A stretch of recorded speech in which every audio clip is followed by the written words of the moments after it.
దోమలు అందరినీ ఒకేలా కుట్టవు. అవి కొంతమందిని మాత్రమే టార్గెట్ చేస్తాయన్న విషయం మీకు తెలుసా? మీరు వింటుంది నిజమే. మనం గాలిని వదిలినప్పుడు వచ్చే కార్బన్ డయాక్సైడ్ వాసనను దోమలు దాదాపు 100 అడుగుల దూరం నుంచే పసిగట్టగలవు. మన శరీరంలో కొన్ని రకాల రసాయనాలుంటాయి.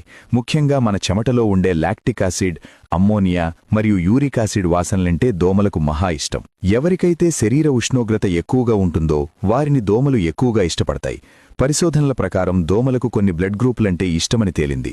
ఓ బ్లడ్ గ్రూప్ ఉన్నవారిని ఏ బ్లడ్ గ్రూప్ ఉన్నవారికంటే దాదాపు 2 రెట్లు ఎక్కువగా కుడతాయి. మనం చేసే పనుల వల్ల మన చర్మం నుండి కొన్ని రకాల సిగ్నల్స్ అందుతాయి. వాటిని బట్టి మన బ్లడ్ గ్రూప్ ఏంటో దోమలు ముందే పసిగట్టగలవు. మన చర్మంపై సహజంగానే కొన్ని లక్షల బ్యాక్టీరియాలుంటాయి. అందుకే సాధారణంగా కాళ్ల దగ్గర దోమలు ఎక్కువగా కుడుతుంటాయి. అక్కడ బ్యాక్టీరియా ఎక్కువగా ఉంటుంది కాబట్టి. నమ్మడానికి వింతగా ఉన్న దోమలకు కొన్ని రంగులు బాగా కనిపిస్తాయి.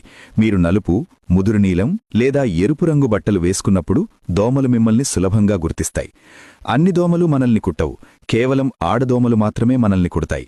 ఎందుకంటే వాటి గుడ్లు పెరగడానికి అవసరమైన ప్రోటీన్లు మన రక్తంలో మాత్రమే దొరుకుతాయి.